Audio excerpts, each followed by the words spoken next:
Merhaba ve Harika Ev İşleri kanalına hoş geldiniz. Bugün sizlerle doğal bir yöntem olan hibiskus kullanarak kumaş boyama nasıl yapılır inceliklerini paylaşacağız. Bu videoda beyaz bir pamuklu atleti nasıl canlı ve çekici bir renge dönüştürdüğümüzü adım adım göstereceğiz. Hazırsanız hemen başlayalım. Yaklaşık 2 litre suya 1 yemek kaşığı tuz, 1 yemek kaşığı sirke ve 1,5 su bardağı hibiskus ekliyoruz.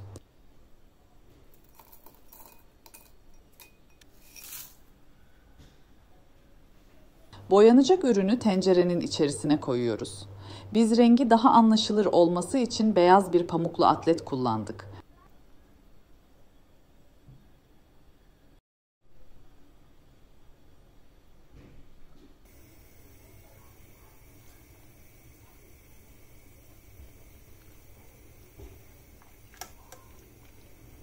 Ocağa alıp orta ateşte kaynayana kadar pişiriyoruz.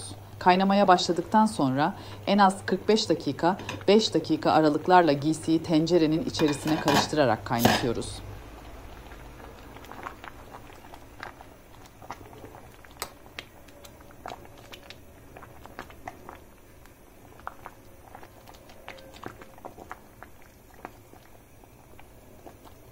Her tarafın eşit boyanması için kaynatırken 5 dakikada bir giysiyi karıştırmak önemlidir.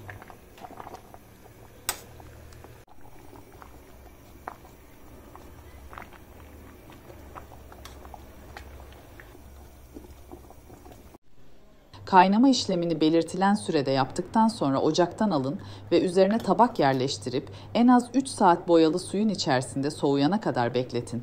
Tabağı kaynama esnasında da yerleştirebilirsiniz. Bir paket sabitleyiciyi bir leğen suyun içerisine döküp boyanan giysiyi durulama yapmadan direkt sabitleyicili suyun içerisine yerleştirip 30 dakika bekletin.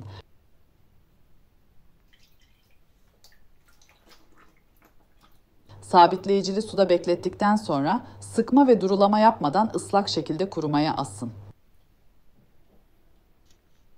Kuruduktan sonra boyanan giysiyi kullanmaya başlayabilirsiniz. Görüldüğü gibi rengi harika oluyor.